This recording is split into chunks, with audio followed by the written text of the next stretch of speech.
دنیا کی بہترین عورت، مدینہ کا شہر ہے، رحمت کی لہر ہے، دنیا کی حسین ترین محفل سجی ہے۔ نبی پاک صلی اللہ تعالیٰ علیہ وآلہ وسلم اپنے پیارے صحابہ کرام کے درمیان جلوہ گر ہیں اور ایک سوال کرتے ہیں کہ صحابہ بتاؤ دنیا کی سب سے بہترین عورت کون ہے؟ صحابہ کرام اس کا کوئی پراپر جواب نہ دے سکے۔ حضرت علی المرتضیٰ رضی اللہ تعالیٰ عنہ بھی وہاں پر موجود تھے۔ وہ جب گھر آئے نا تو ذہن میں وہی سوال مچل رہا تھا۔ سیدہ فاطمہ سے پوچھا، سیدہ فاطمہ رضی اللہ تعالیٰ عنہ نے پوچھا کہ کیا ہوا؟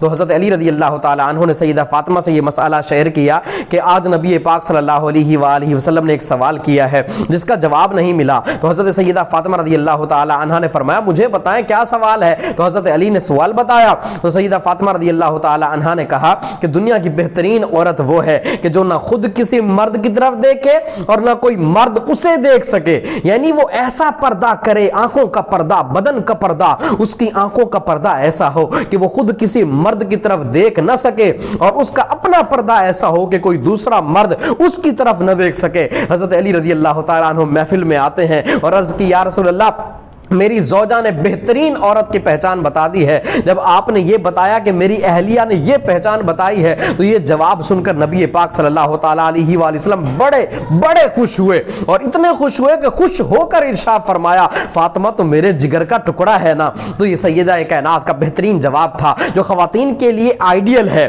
جو خواتین کے لیے جو آئیڈیل ہے نا وہ سیدہ فاطمہ الزہرا رضی اللہ تعالیٰ عنہا کی ذات ہے۔ تو ان چیزوں کا خیال خواتین کو بھی کرنا ہے اور بطور خاص شوہروں کی بھی یہ ذمہ داری ہے کہ اپنی خواتین کو ان چیزوں کا پابند کروائیں۔